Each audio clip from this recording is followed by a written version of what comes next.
김성환의 시사야.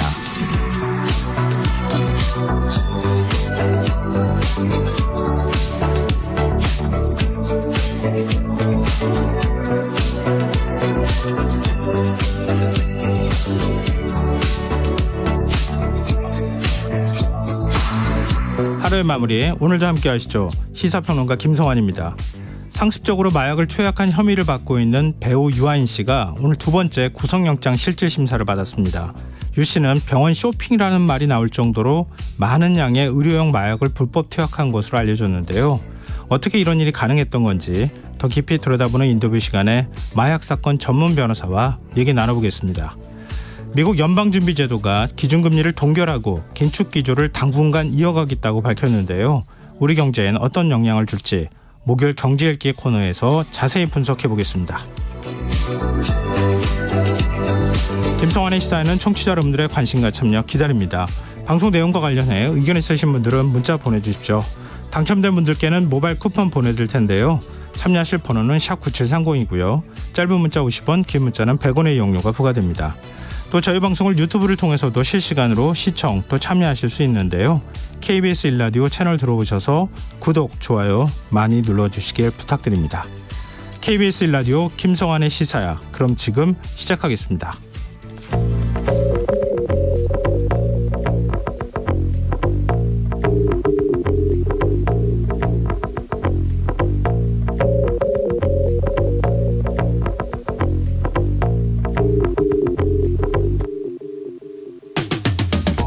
경찰이 심야 집회를 전면 금지하는 방안을 추진하겠다고 밝혔습니다. 자정부터 오전 6시까지 집회와 시위를 열 수 없도록 집시법을 개정하고 공공질서에 위협이 될 가능성이 있는 경우 집회 신고 단계부터 엄격히 관리할 방침인데요. 이런 상황 어떻게 봐야 할까요? 시민사회단체들은 정부가 집회의 자유를 위협하고 있다고 비판합니다. 정부는 국민의 평온을 해치는 집회와 시위를 제한하고 공공질서를 세운다는 이유를 들고 있지만 시민들의 기본권이 침해될 수 있다는 우려가 나오는 겁니다. 실제로 헌법재판소가 지난 2009년 경찰의 허가를 받아야만 야간 집회를 열 수 있도록 한 집시법 조항에 대해 헌법 불합치 결정을 내리기도 했습니다. 정부는 국회와 협력해 올 하반기까지 법 개정을 마치겠다는 방침이지만 여야 대치 전국 속에 제대로 된 논의가 이루어질 수 있을진 미지수인데요. 앞으로 논의 방향이 어디를 향하게 될지 관심 있게 지켜봐야 할 것 같습니다.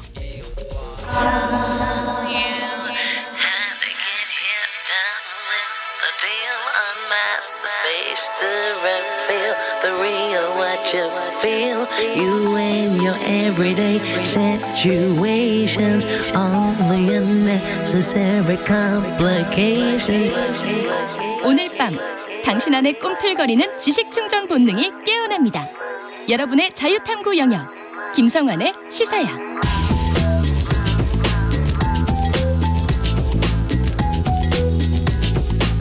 오늘 놓쳤던 뉴스 꼼꼼히 정리해드리는 뉴스야 시간입니다. 오늘은 곽재현 프리시안 기자 나와 계십니다. 안녕하세요. 네, 안녕하세요. 네, 오늘 굉장히 바빴죠? 네, 국회 상황이 좀 긴박하게 많이 돌아갔습니다. 네, 오늘 큰 굵직굵직한 이슈들이 굉장히 많았으니까요. 그 가운데에서도 아마 국민들이 가장 큰 관심을 가졌던 게 이재명 민주당 대표 체포동의안 가결 문제였던 것 같은데 결국 가결이 됐네요. 네, 이재명 민주당 대표에 대한 체포동의안이 오늘 국회 본회의에서 가결됐습니다. 국회는 오늘 본회의에서 이 대표 체포동의안에 대한 표결을 실시했는데요. 재석 295인 가운데 찬성 149표, 반대 136표, 기권 6표, 무효 4표로 가결이 됐습니다. 지금 한 표가 찬성표가 더 더해지면서 지금 가결이 된 거잖아요. 그러니까 2표인 셈인데요. 예. 148표부터 가결이기 때문에. 그렇죠. 네네네. 그러니까 2표가 더 얹어지면서 결국 이제 체포동의안이 가결된 건데 이재명 대표를 비롯해 지도부는 표결 직전까지 부결 요청했었잖아요. 왜 이런 결과가 나왔습니까? 네, 이 대표 그리고 박강원 원내대표 등 민주당 지도부의 의원들에 대한 막판 설득 노력은 결국 빛을 발했습니다. 이번 중인 이 대표는 오늘 박 원내대표를 병원에서 만나 통합적 당 운영에 대한 의지를 밝힌다면서 편향적인 당 운영을 할 의사나 계획이 전혀 없다. 또 앞으로 당 운영에 있어서 다양한 의원을 모으고 통합에 기여하는 방향으로 노력하겠다고 했다고 박 원내대표가 본회의 직전 의원총회에서 의원들에게 전했는데요. 네. 박 원내대표는 이 대표의 이 같은 입장을 전하면서 당 혁신 등에 대해 끝에 원내대표와 당대표가 함께 노력할 것이기 때문에 오늘 체포동의안은 부결해달라고 간곡하게 요청을 했습니다. 이 대표가 본회의 직전 이 같은 메시지를 이 박 원내대표를 통해 의원단에 전한 것도 뭐 당내 분위기가 좀 심상치 않음을 감지하고 좀 위기감을 느꼈기 때문이 아니냐 뭐 이런 분석도 나오는데요. 네.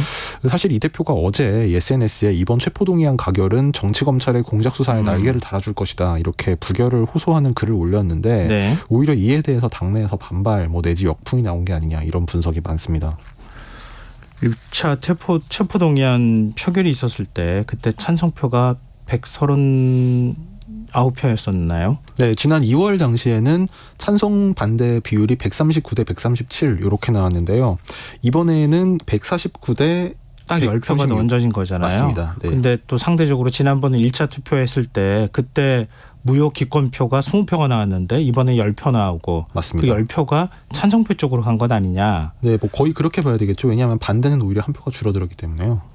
그럼 막판까지 의원들이 고민하다가 뭔가 결정을 했는데 그 결정하는데 이재명 대표의 체포동의안 부결 요청하는 글이 영향을 미쳤을 것 같다. 이렇게 언론에서는 또 보고 있더라고요. 네, 결국 말씀하신 대로 그 지난 2월에 그러니까 1차 체포동의안 표결 뭐 편의상 이제 그렇게 부르는 그 예. 2월 표결 당시에 기권 무효를 던진 20명의 의원들 가운데 10명이 이번에는 찬성으로 돌아섰다. 뭐 네. 이렇게 보이기 때문에 결국은 그 확실한 뭐 가결파, 확실한 저 부결파가 아니라 좀 예. 중간지대에서 좀 고민을 하고 좀 고심하던 의원들이 막판에 어떤 뭐 그런 좀 마음을 정하는 데 있어서 그 이 대표의 어떤 그런 입장 표명이라든지 이런 것이 좀 오히려 역효과를 미치지 않았느냐 뭐 그런 분석이 많이 나오고 있습니다. 네. 이재명 대표 리더십을 어떻게 유지할지 이것도 좀 지켜봐야 될 대목일 것 같고요. 또 국회 출석에 구속 필요성을 강조한 한동훈 법무부 장관 혹시 입장을 냈습니까? 네, 이 대표 체포동의안이 가결된 후에 기자들과 만난 한동훈 장관은 그 가결 결과를 어떻게 보느냐는 질문에 자신이 그것에 의미를 부여할 위치에 있지 않다면서 자신은 최선을 다해 그 체포 동의 요청 이유를 설명하려고 한 것이라고 설명을 했습니다. 네. 법원에서 이 대표 구속영장이 기각될 가능성에 대해 묻자 일반 국민과 똑같이 법원 심사를 받으라는 시스템이라면서 당연히 일반 국민과 똑같이 진행되는 것이고 뭘 정해놓고 하는 것은 아니다라고만 답변했습니다. 네, 뭐 제안 설명할 때 민주당 의원들이 중간에 고성을 지르거나 뭐 항의하는 일들이 여러 차례 있었다면서요. 네, 오늘 한동훈 법무장관이 뭐 평소에 이제 뭐 표현에 비해서 특별히 뭐 도발적이거나 공격적이 막 어떤 좀 그런 표현이 있지는 않았는데요. 네. 다만 이제 그 내용이 상당히 방대하고 거의 30분 가까이, 그러니까 중간에 항의로 중단된 시간까지 포함해서 30분 가까이 진행을 했습니다. 특히 이제 그 증거와 관련해서 예. 좀 어떤 상세한 뭐 그 이 대표에게 불리한 정황 증거 같은 것을 상세하게 설명을 하려고 하자 이제 민주당 의원들로부터 이거 피의사실 공표 아니냐, 네, 피의사실 공표 아니냐, 그리고 여기가 법정이냐, 뭐 이런 식의 반발, 뭐 야유가 이렇게 나오면서 결과적으로 이제 몇 차례 이제 그 한 장관의 제안 설명이 중단이 됐고 김춘표 의장도 이제 이런 항의를 받고 이제 의원들에게 자제를 요청하면서도 한 장관에게 뭐 좀 간단히 요약해서 간단하게 이 지금 피의사실 공표라는 주장이 있기 때문에 이 점을 감안해서 좀 짧게 해달라는 요청을 거의 한 서너 차례 정도 할 정도이긴 했습니다. 네. 체포동의안 가결 직후에 민주당 지지자들이 국회 진입을 시도하는 일도 있었어요. 네, 이재명 대표 지지자들이 오늘 국회 진입을 시도해서 경찰이 지하철 9호선 국회의사당역 1번, 6번 출구를 폐쇄하기도 했습니다. 또 일부 시위대가 셔터를 강제로 들어올리려고 하는 과정에서 그 셔터를 제지하는 경찰을 때린 혐의로 현행범 체포되기도 했습니다. 굉장히 뭐 서운한 마음이나 이런 것 때문에 좀 격분했던 것이 아닌가 뭐 그런 생각이 드네요. 이제 앞으로 관심은 이제 영장 실질 심사 언제 받을까 이거 아니겠어요? 이재명 대표 지금 단식 중이잖아요. 네, 지금 검찰 쪽 그다음에 법원에서는 현재까지는 통상보다 조금 이제 서둘러서 진행이 되고 있는데요. 네. 뭐 내일쯤 아마 송부가 되지 않겠나 싶었던 이 서울중앙지법의 이 체포동의 통지서가 오늘 이미 송부가 된 것으로 알려졌습니다. 오늘 서울중앙지검이 오늘 오후에 이 대표에 대한 그 체포동의 통지서를 이 중앙지법으로 보낸 것으로 그 보도가 됐는데요. 네. 법원이 곧 영장 전담 판사에게 사건을 배당한 뒤에 심원 일정을 결정하게 되고 뭐 이르면 오늘 밤 지정될 가능성 뭐 거론이 됐습니다. 원칙적으로 영장 심사에는 피의자 본인이 출석해야 되는데 네. 뭐 단식, 그러니까 이 대표의 건강 상황과 맞물려서는 영장 심사 일정이나 방식 등이 모두 달라질 수 있어서 일단 법원에서 신문 기일을 그 그 구속 전 피의자 신문 기일을 언제로 지정하는지 그리고 기일을 지정받은 이 대표 측에서 변호인을 통해서 어떤 입장을 밝히는지 이런 것들을 좀 더 지켜봐야 될 것 같습니다. 네, 영장 전담 판사가 어떤 결정을 내리는가 이게 굉장히 중요한 거니까요. 뭐 상황을 좀 지켜보면 어떨까 싶고요. 그리고 오늘 국회 본회의에서 헌정사상 처음이라는 걸 2번 사용할 만한 일이 벌어졌어요. 첫 번째 일이 검사 탄핵소추안이 국회 본회의를 통과했어요. 네, 사실 뭐 제1야당 대표에 대한 탄핵소추안 가결도 처음이긴 합니다만. 그렇게 하네요. 네네. 그러네요. 아무튼 이 검사 탄핵소추안. 그럼 그것도 헌정사상 처음인가요? 네, 그래서 오늘 본회의가 뭐 평소 같으면 상당히 큰 기사가 될 만한 것들이 많았는데 뭐 아무래도 이재명 대표 체포동의안이 가장 많이 관심을 받고 있는데요. 네. 오늘 국회 본회의에서는 더불어민주당이 당론으로 발의한 검사 탄핵소추안이 재석 287명 중 찬성 180명, 반대 105명, 무효 2명으로 가결이 됐습니다.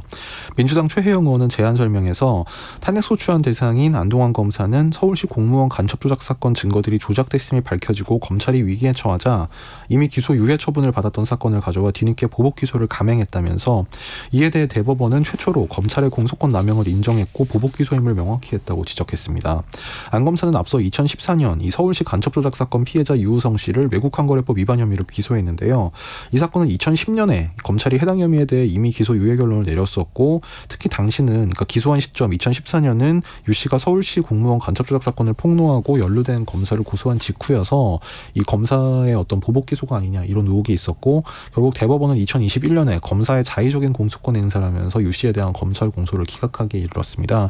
최 의원은 제안 설명에서 대법원 판결로 보복 기소한 안 검사의 위법함이 세상에 증명됐지만 아무 제재도 없이 검사직을 이어가고 있다면서 이번 검사 탄핵은 외형은 한 명의 검사를 탄핵하자는 안건이지만 민주주의를 파괴하는 검찰 정권과 싸우는 것이라고 강조했습니다. 네, 대부분의 최종 결정까지 나온 상황이라고 하니까 뭐 이론의 여지가 별로 없을 것 같긴 한데 지금 검찰 입장은 어떻게 나옵니까? 네, 대검찰청은 오늘 탄핵소추안 가결 후 입장문을 내고 공소 기각된 외국환거래법 위반 사건은 앞서 기소 유예 처분된 바 있으나 이후 고발 사건 수사 결과 제북 화교로 중국인인 점, 공범과 함께 거액의 부당 이득을 한 점이 추가 확인돼 위계 공무집행 방해죄와 함께 기소하게 된 것이라면서 상당 부분 유죄 확정된 사건에 대해 9년이 지난 시점에 기소검사의 탄핵소추를 의결한 사안에 대해 검사를 파면할 만큼 중대한 헌법법률 위반으로 탄핵사유에 해당하는지에 관해 법령에서 정한 심판 절차에 따라 올바른 결정이 내려질 것이라고 강조했습니다. 한동훈 법무부 장관은 오늘 국회에서 기자들과 만나서 탄핵이 필요하니까 한 게 아니라 이재명 대표에 대한 수사를 맞불놓기 차원에서 탄핵하기로 한 다음에 골라잡은 것 아니냐. 탄핵하기로 한 다음에 대상을 물색하는 방식이 탄핵제도의 유중함에 부합하는지 의문이다. 이런 입장을 밝혔습니다. 한동훈 장관 지난번에 국무총리 해임 건의안 제출한다고 했을 때도 똑같이 얘기하지 않았어요? 뭐 이것저것 마구 골라잡아서 던진다는 식으로. 이번에도 거의 비슷한 얘기를 하고 있는 거네요. 네. 근데 아니요, 대법원에서 위법하다고 판단을 했다면서요. 그 행위에 대해서, 검사에 대해서. 근데 어떻게 대검하고 법무부에서 이런 입장이 나옵니까? 그러니까 어쨌든 당시 대법원 판단은 이제 검사의 공소권 행사가 자의적이다. 그래서 이제 말하자면 유호성 씨에 대한 공소를 기각한 부분이고 별도로 뭐 이와 관련해서 이 당시 안 검사에 대한 어떤 법적인 판단을 하진 않았습니다. 다만 이제 그 판결 내용을 봤을 때 이제 위법하게 기소가 됐다는 것이 지금 탄핵소추안을 발의한 이제 민주당 또 야당 그다음에 인권단체 측의 입장이고요. 네. 뭐 결국 지금 대검찰청 입장은 거기에 대해서 이제 헌법재판소 판단을 한번 받아보겠다. 뭐 이런 취지로 보입니다. 네. 헌정사상 아까 제 두 번째로 그랬는데 세 번째로 고쳐야 될 것 같은데요. 현재 국무총리 해임 건의안이 가결되는 일이 있었어요. 네, 이거 사실 순서상으로 보면 이 한덕수 국무총리 해임 건의안이 오늘 본회의에서 처음으로 먼저 처리가 됐습니다. 되고. 네네. 네. 이 대표 체포동의안에 앞서서 국회는 민주당이 발의한 한덕수 총리 해임 건의안 이것을 재석 295인 중 찬성 175표, 반대 116표, 기권 4표로 가결시켰습니다. 윤석열 대통령 거부권 행사한다고 하는 얘기가 계속 나오고 있는데 그럴까요? 근데 뭐 사실 그 거부권, 그러니까 제2요구권이라는 거는 보통 그 국무회의에서 반포해야 되는 이제 법률안에 대해서 보통 네, 그런 해임 건의안에 대해서는 뭐 적절한 표현은 아닐 것 같은데. 네, 뭐 해임 건의안에 대해서는 앞서 지난 19일 대통령실이 언론을 통해서 해임 건의안은 총리나 국무위원의 법률적 정치적 실책이 명백할 때만 시도할 수 있는 것이라면서 해임 건의안이 가결돼도 대통령은 이것을 받아들일 가능성이 없다. 뭐 사실상 일축하는 입장을 밝힌 받아들일 필요나 의무가 있는 건 아니다. 네, 앞서서 이제 장관 해임 건의안이 나왔을 경우에도 한 지금까지 2번 제출이 됐었는데 처음 한 번 그러니까 아마 이상민 장관에 대한 것으로 기억하는데 그때는 네네. 별다른 입장이 나오지 않았어요. 맞아요. 기억나네요. 않기도 했었습니다. 네. 예, 이번에도 그럴 가능성이 있겠네요. 어찌 네. 보면. 네, 지금 여러분께서는 KBS 1라디오 김성환의 시사회와 함께하고 계십니다. 계속해서 뉴스야 이어가겠습니다. 정의당 배진교 원내대표가 오늘 국회 비교섭단체 대표연설을 했어요. 네, 배진교 정의당 원내대표는 오늘 국회 비교섭단체 대표연설에서 정부는 김태우 강서구청장 사면으로 사법부를 무력화하고 시행령 통치로 국회를 무력화하고 청문회를 통과할 수 없는 부적격 내각 후보자로 입법부를 무시하고 있다면서 윤석열 정부는 민주정치의 근본인 삼권 분립을 무너뜨리고 있다고 주장했습니다. 네, 지금 선거제도 개편 필요성을 언급하지 않았습니까? 지금 국회 논의 어디까지 진행되고 있는 거예요? 국회 논의는 지금 정개특위 논의는 일단 좀 멈춰 있는 상태고요. 네. 지금 여야, 그러니까 국민의힘 그리고 더불어민주당 내부에서 각 의원들을 대상으로 이 선거제 개편 방향에 대한 의견을 수렴하는 단계인데 지금 민주당에서는 지난주 의원총회 때 일단 이 선거법 관련 논의가 진행되긴 했었지만 네. 지금 이재명 대표 탄핵소추안 뭐에 대한 대응이라든지 또 뭐 단식 촉구 이제 이런 당내 현안이 있으면서 사실 이 문제에 대한 논의는 후순위로 밀렸고 예. 논의가 진행되긴 했는데 결론을 못 내린 상태가 지금 이어지고 있습니다. 뭐 오늘 표결 결과로 보면 또 한동안 그런 상태가 더 이어질 것으로 보입니다. 네. 저 국민의힘은 의석수를 아예 10% 줄이자, 30석을 줄이자 이렇게 얘기를 하고 있어서 또 정반대 방향으로 좀 가고 있는 상황이어서 이 선거제도 매우 중요한데 총선 다가오면 다가올수록 논란이 될 텐데 아직 전혀 논의가 진척이 없는 것 같습니다. 저 화제를 좀 바꿔보죠. 국회가 오늘 교사의 정당한 교육활동 보호하는 이른바 교권보호 4법을 통과시켰네요. 네, 국회는 오늘 본회의 첫 순서에서 이른바 교권사법으로 불리는 교원의 지위 양성 및 교육활동 보호를 위한 특별법과 초중등교육법, 유아교육법, 교육기본법 등 4개 법률 개정안을 의결했습니다. 이들 4개 법안은 뭐 각각 재석 286인에 뭐 전부 다 이제 280인 이상 찬성 굉장히 압도적인 비율로 가결이 됐습니다. 네. 교육위 야당 간사인 김용호 의원은 이 제안 설명에서 세상에 많은 울림을 주고 하늘의 별이 된 서희초 선생님과 최근 안타깝게 세상을 떠난 선생님들의 명복을 삼가 빌며 깊이 애도하는 마음으로 제안 설명을 드린다. 이런 말로 이 본회의 설명을 시작하기로 했습니다. 교원단체들 입장도 나왔죠? 네, 한국교원단체 총연합회 즉 교총은 무분별한 아동학대 신고와 악성 민원으로부터 교원의 교육활동, 생활지도를 보호하고 나아가 학생들의 합숙권을 보장하는 법적 토대가 마련됐다고 환영 입장을 밝혔습니다. 교총은 국회는 아동법집법 그리고 아동학대 처벌법 개정 등 보완 입법에 속도를 내달라고 촉구했습니다. 전국 교직원 노동조합 즉 정교조도 개정안 된 50만 교원의 거대한 참여가 만들어낸 결과라고 평가하면서 전국 교사들의 주말 집회는 거대한 학교이자 학습의 장이었고 그들이 있었기에 당정과 여야가 교육활동 보호를 위해 머리를 맞댈 수 있었다고 강조했습니다. 노란봉투법하고 방송법은 상정되지 않은 거죠? 네, 민주당이 본회의 처리를 시도했던 이른바 노란봉투법 즉 노조법 1, 2조 개정안과 2, 3조 개정안과 방송법은 오늘 본회의엔 상정되지 않았는데요. 앞서 민주당은 이 여야 합의가 되지 않았지만 의사일정 변경 동의안을 제출해 안건으로 포함시켜달라는 요청을 김진표 국회의장에게 제출했지만 김 의장은 이를 받아들이지 않았습니다. 네, 알겠습니다. 마지막 뉴스로 가보겠습니다. 오늘 새벽 유엔 총회 기조연설에 나선 윤석열 대통령, 러시아와 북한의 군사협력을 겨냥한 경고의 메시지라고 해야 될까요? 굉장히 강경한 입장을 내놨어요. 네, 윤석열 대통령은 현지 시간 20일 미국 뉴욕에서 열린 유엔 총회 기조연설에서 북한과 러시아의 군사협력에 대해 대한민국과 동맹, 우방국들은 이를 좌시하지 않을 것이라고 강조했습니다. 윤 대통령은 북한이 러시아의 재래식 무기를 지원하는 대가로 대량 살상무기 능력 강화에 필요한 정보와 기술을 얻게 된다면 러시아와 북한의 군사거래는 우크라이나뿐 아니라 대한민국의 안보와 평화를 직접적으로 겨냥한 도발이 될 것이라고 비판했습니다. 윤 대통령은 특히 세계 평화의 최종적 수호자여야 할 유엔 안보리 상임이사국이 다른 주권 국가를 무력 침공해 전쟁을 일으키고 전쟁 수행에 필요한 무기와 군수품을 안보리 결의를 정면으로 위반하는 정권으로부터 지원받는 현실은 자기 모순적이다.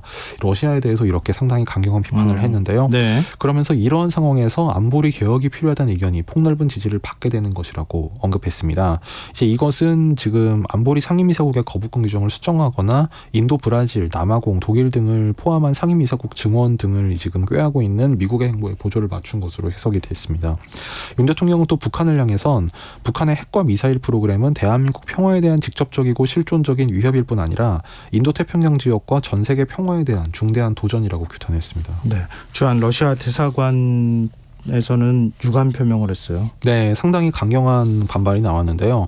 주한 러시아 대사관은 오늘 SNS 공식 계정에 올린 입장에서 윤 대통령의 유엔 총회 연설에 대해 러시아 북한 협력을 깎아내리기 위해 미국이 주도하고 미국과 한국 언론이 지원하는 선전 활동에 동참한 것에 대해 깊은 유감이라고 밝혔습니다. 러시아 측은 이러한 추측성, 사실 묵은 발언들은 도발적이고 대결적이며 미국을 필두로 한 서방 집단이 우리를 상대로 벌이고 있는 침략적 하이브리드 전쟁과 궤를 같이 하는 것으로 간주한다고 주장했습니다. 러시아 측은 우리의 선량한 이웃이자 오랜 파트너인 북한과 관계 발전과 관련 의무를 비롯해 우리가 약속한 모든 국제 의무를 변함없이 준수하고 있다면서 자신들은 안보리 결의안 위반 등 제재를 위반한 적이 없다고 주장했습니다. 그러면서 대한민국 지도부가 현재의 상황 그리고 한국이 계속해서 반러시아 노선을 따를 경우 그것이 러시아 한국 관계와 한반도 정세에 미칠 부정적 영향을 냉철하고 객관적으로 평가할 것을 촉구한다. 이런 경고 메시지까지 보냈습니다. 네, 윤 대통령이 이런 강경 기조에 맞춘 건가요? 김영호 통일부 장관 9.19 남북 군사합의 파기 가능성을 시사했어요. 네, 김영호 통일부 장관은 오늘 국회 외교통일위원회 출석해 한 발언에서 이 상황이 안 좋으면 9.19 합의를 파기할 생각을 갖고 있느냐, 민주당 김홍걸 의원이 이렇게 물은 데 대해 네. 만약 중대 도발을 하게 되면 9.19 합의 정신을 북한이 명백히 어긴 것이라고 보기 때문에 정부도 그 상황에 대응해서 적절한 대응 조치를 내놔야 한다는 게 정부 입장이다. 즉, 이 9.19 군사합의 파기 등을 검토할 수 있다는 입장을 시사했습니다. 네. 김 장관은 이 대응 조치가 필요한 중대 도발의 예로는 북한의 7차 핵실험을 예로 제시했고요. 예. 그러면서 현 정부는 9.19 남북 군사합의가 우리가 가진 정찰자산이나 휴전선 이남 군사작전 이런 것을 못하게 함으로써 결론적으로 우리 안보에 불리한 합의라고 보고 있다며 그런 부분도 염두에 둬야 한다고 덧붙였습니다. 네. 국회에서 나온 얘기 하나만 마지막으로 더 해보죠. 우리 정부가 유엔 인권이사회에 일본 정부가 강제동원 피해자에게 공식 사과했다. 이런 내용의 의견서를 제출해서 최근 논란이 됐었는데 외교부 차관이 이 문제에 대해서 사과 입장을 밝혔어요. 네, 오늘 KBS 보도에 따르면 일본 정부가 강제동원 피해자에게 공식 사과했다는 내용을 담은 우리 정부 의견서가 유엔 인권이사회 특별보고관에 제출된 것에 대해 외교부는 실무자 부주의였다고 해명한 걸로 알려졌습니다. 장호진 외교부 1차관은 오늘 이 외교통일위원회 전체회의에 출석해 민주당 박홍근 의원의 관련 질문에 대해 실무자가 부주의했고 현재 상황을 조금 더 설명했어야 하는데 그냥 있었던 일만 썼다는 취지로 답변했습니다. 앞서 정부는 스위스 제네바에서 열린 54차 유엔 인권이사회에 제출된 의견서에서 기시다 일본 총리가 직접 사과 대신 개인적 안타까움이라고 언급해 논란이었던 발언을 공식 사과 항목에 넣은 것으로 전해졌습니다. 이게 실무자 부주의로 가능한 일이에요? 유엔에 보내는 보고서 내용인데 더군다나 다른 것도 아니고 일제 강제 동원 문제와 관련한 거잖아요. 굉장히 예민한 문제인데 이거 실무자가 이렇게 혼자서 써서 보내도 되는 겁니까? 그렇죠. 이제 어쨌든 정부 측의 설명은 이게 우리가 이제 줄거리 형식으로 쭉 쓰는 보고서가 아니고 이제 유엔에서 제시한 형식에 맞게 이를테면 어떤 빈칸을 채우는 형식으로 이제 보고를 하게 돼 있다. 그렇게 해명을 하긴 했는데 그렇다고 하더라도 이제 이런 문제 특히 강제동원 피해자 같은 예민한 또 과거사 현안 같은 경우에는 좀 정부 고위 관계자 차원에서 검토가 이루어졌어야 그렇죠. 하는 게 아니냐. 이런 지적도 가능할 것 같습니다. 네, 알겠습니다. 오늘 뉴스야 여기까지 하겠습니다. 지금까지 곽지원 프레시안 기자였습니다. 고맙습니다. 감사합니다.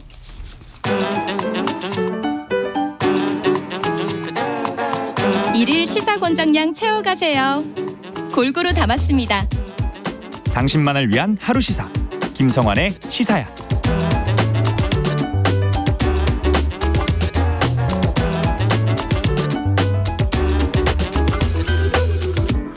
마약 상습 투약 혐의로 배우 유아인 씨가 구속영장 실질 심사를 받았는데요. 방금 전에 들어온 소식인데 구속영장이 기각됐다고 합니다.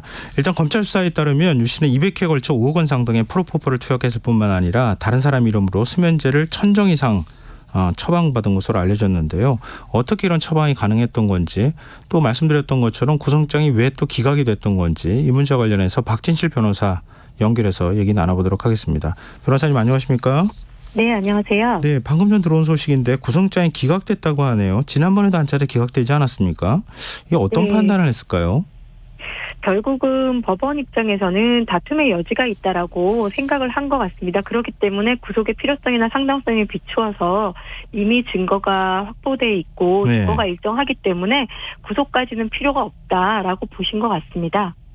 근데 다툼의 여지가 있다. 이거는 지금 검찰이 수사한 내용하고 많이 다르다고도 볼 수 있을 것 같은데 좀 어느 부분을 다툼의 여지가 있다고 봤을까요? 경찰 단계에서는 이미 지금 수사 부분에 대해서 인정한 부분이 있고, 예. 증거가 상당 부분 확보돼 있었다. 그리고 일부 마약 부분에 대해서는 그 투약에 대해서 일부 다툼의 여지가 있어서, 불구속으로 조사를 더 받아도 되겠다라고 기각을 하셨는데, 네. 이번 법원에서는 검찰에서 추가로 증거 인멸에 대한 교사를 했고, 네. 또 그 유아인 씨와 같이 했던 공범도 증거인멸에 대해서 증인의 진술을 시키기 위해서 협박이나 이렇게 강요를 했던 것으로 보이고, 네. 그리고 해외에서 대마를 흡연하는 부분에 대해서 자신뿐만 아니라 제3자에 대해서도 흡연을 강요했다. 이런 부분까지 추가로 밝혀져서 네. 구속의 필요성이 충분히 있어 보인다라고 검찰은 영장을 청구를 했는데, 법원에서는 이번에도 어떤 부분에 대해서 증거인멸을 교사했는지 이것도 앞뒤 내용이 정확하게 다 소명이 되지 않았다라고 보신 것 같아요. 예. 그리고 대마 흡연 부분에 대해서도 강요가 아니라 권유 정도가 아니었는지 이것도 좀 더 살펴볼 필요가 있다. 그리고 주거가 일정하고 상당 부분 증거가 여전히 확보돼 있기 때문에 다툼의 여지가 있고 방어권을 보장할 필요가 있어서 지금 당장 구속할 필요까지는 없어 보인다. 이렇게 또다시 비슷한 그렇군요. 판단을 하신 것 같습니다.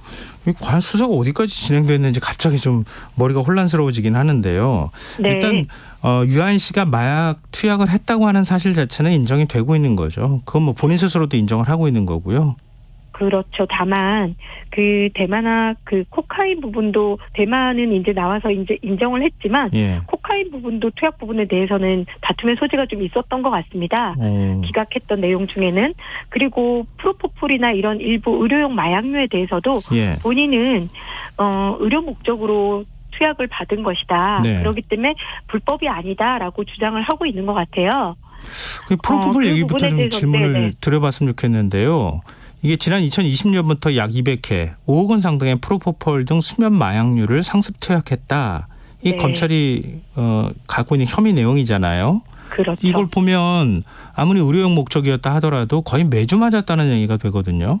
네네. 치료 목적이라고 하더라도 이렇게 매주 투약할 수 있도록 해줍니까? 실제로 검찰에서 그렇기 때문에 그 의료용 마약에 특히나 프로포폴 같은 경우는 식약처에서 마약류 안전 사용 기준을 마련해 놨거든요. 예. 예를 들면 시술이나 간단한 시술이나 진단 이런 것을 목적으로 해서 사용할 수 있도록 하지만 최대한 한 달에 한 번 정도만 사용할 수 있도록 해라. 이렇게 또다시 그런 목적 없이 오로지 프로포폴만 사용할 수 없다라고 해서 네. 검찰이 보기에는 이 정도로 많은 양의 사용을 했다면 이것은 간단한 시술이나 진단을 목적으로 한 것이 아닌 의료 목적의 사용으로 보여진다. 그렇기 때문에 불법이다. 이것은 통상보다 너무 심하게 많다라고 네. 보여지기 때문에 마약류 관련한 법률로 의율해서 처벌을 받게 하려고 했던 것인데 아마 이 부분도 여전히 다툼의 여지가 있기 때문에 네. 법원에서는 좀 더 지켜보자라고 소명이 법원 가서 다툴 수 있고 지금도 일단은 투약한 사실 자체는 인정하고 있기 때문에 네. 그 부분은 도저히 우려가 없기 때문에 불구속으로 수사를 하는 게 맞다라고 판단을 하신 것 같아요. 그러니까 얼마나 일종의 치료 네. 목적으로 사용할 필요성이 있었는가 이 그렇죠. 부분에 대해서 앞으로 이제 공판 과정에서 서로 다툼을 그렇습니다. 벌일 가능성이 있다 이렇게 봐야 되겠군요. 네네. 근데 지금 수면제도 약 1,000정을 처방받았다 이런 얘기가 나오는데 이건 또 불면증 그렇죠. 때문이다 이렇게 또 얘기할 것 같긴 한데요. 이게 그 프로포폴과 수면제를 이런 방식으로 거의 같이 이게 투약한 시점이 비슷하잖아요. 겹치는 네네. 측면이 있는데 이게 어떻게 가능하죠? 그 수면제 처방도 일정 한 달 정도 처방을 해주고 근데 문제는 이 사건에서는 타인 명의로 처방을 1,000정 정도 받은 걸로 나오고 있습니다. 이것은 본인이 이제 처방받아서 먹는 것에 대해서는 그 일정 양 이상을 주지 않으니까 예. 타인 명의까지 빌려서 처방받은 이것은 명백하게 좀 불법인 것으로 보이고요. 예. 심지어는 다른 방법으로도 충분히 그 불면증에 대해서 치료를 좀 받을 필요가 있었는데 본인도 그런 부분을 하지 않았기 때문에 타인 명의까지 빌려서 한 게 아닌가.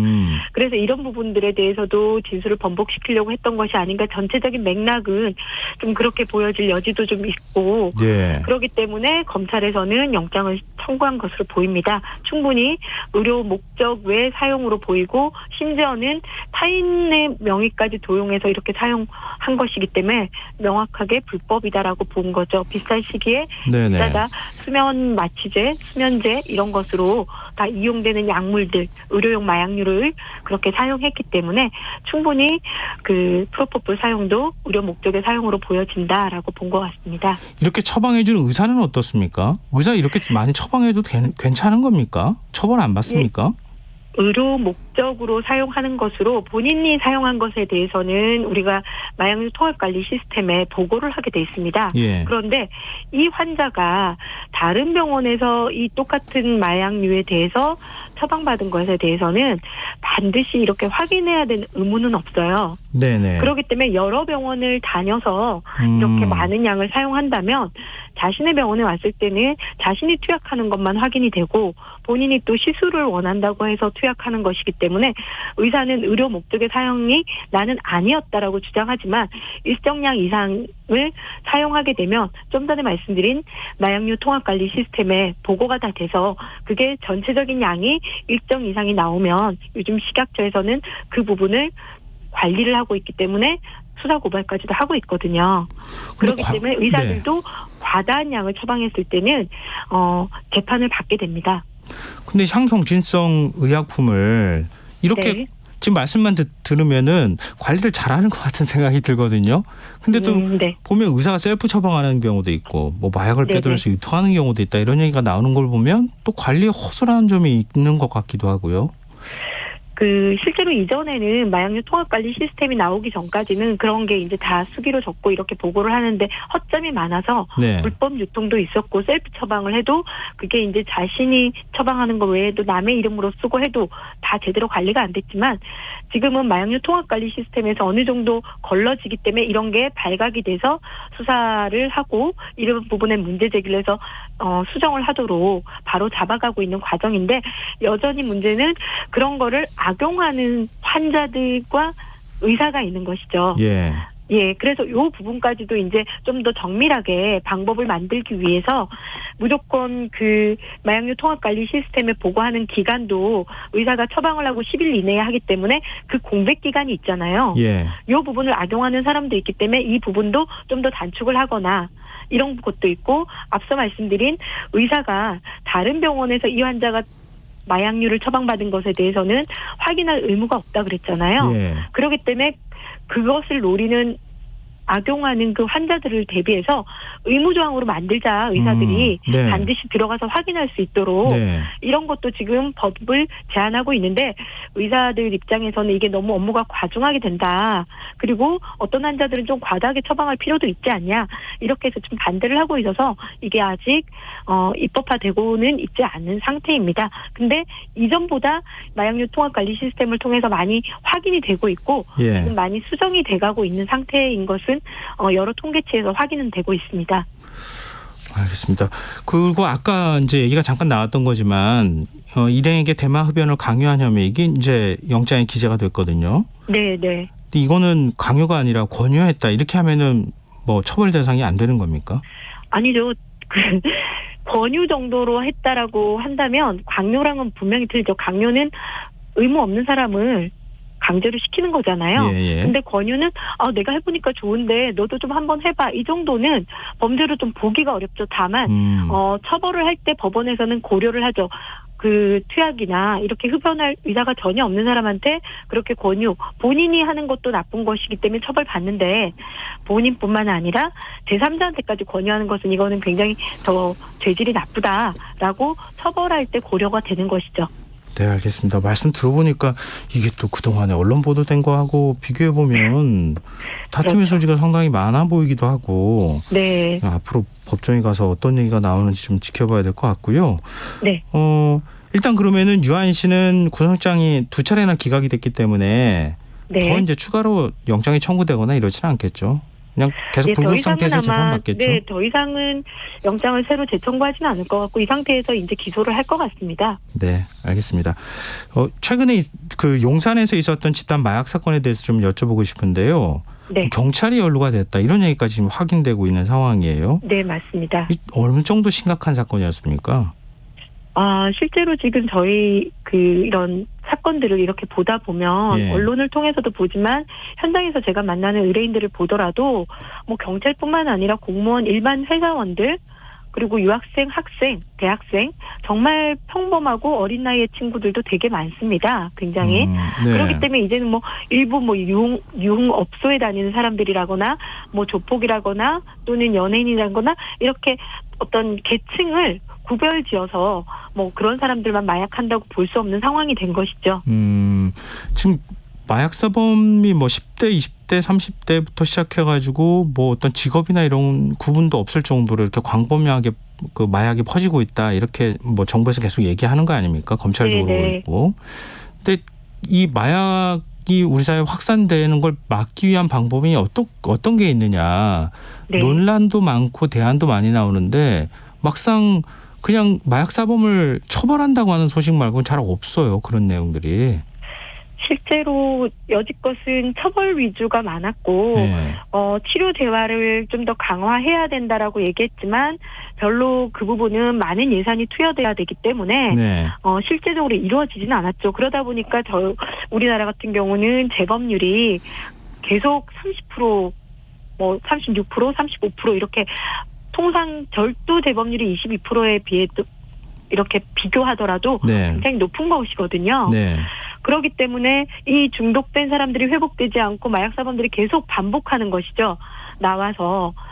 그렇기 때문에 이 사람들이 제대로 치료자활에서 건강한 정상적인 사회인으로 돌아올 수 있도록 구속뿐만 아니라 치료재활을 제대로 해줘야 되는데 그렇지 않으면 이 사람들이 또다시 이 중독자들이나 마약사범들이 또다시 주변 사람들한테 앞서 말한 뭐 권유한다거나 또는 몰래 먹인다거나 이런 일들이 많이 생기거든요. 네네. 그렇기 때문에 철저히 치료재활을 할 수 있는 시스템을 갖춰야 되는데 지금도 여전히 많이 부족하고요. 예. 그렇기 때문에 재범률이 낮아지지 않았던 것이죠. 실제로 예를 들면 구치소에서 들어가서 오히려 단순한 투약자들이 더 많은 마약에 대한 세계를 알게 돼서 또 다른 학교가 되고 있거든요. 네. 네, 그래서 나와서 이전에는 자기가 알고 있는 한두 명이었다가 이제는 좀 더 높은 소위 말하는 공급체 밀수사범들 나가서 뭐 좀 더 내가 싸게 팔 테니까 나한테 연락해라 더 많은 인맥들을 쌓고 구치소에서 교도소에서 나가다 보니까 네. 마약에서 벗어날 수가 없는 거죠. 그 환경에서 새로운 환경을 맞이해야 되는데 거기에서 앉아서 맨날 구치소에 있으면서 하루에 30분 정도 운동하는 거 외에는 하루 종일 앉아서 같은 마약사범들끼리 마약 이야기만 하는 것이죠. 아하. 이 지금 그 엄벌하는 것도 중요하겠지만 엄벌 네. 이전에 마약 사범들을 어떻게 관리하고 치료할 것인가 이런 대책들도 네. 촘촘히 만들어 놔야 그래야 우리 사회 마약이 퍼지는 걸 막을 수 네. 있다 이런 말씀이시군요. 네, 네, 알겠습니다. 오늘 말씀 고맙습니다. 네, 수고하십시오. 네, 지금까지 박진실 변호사였습니다.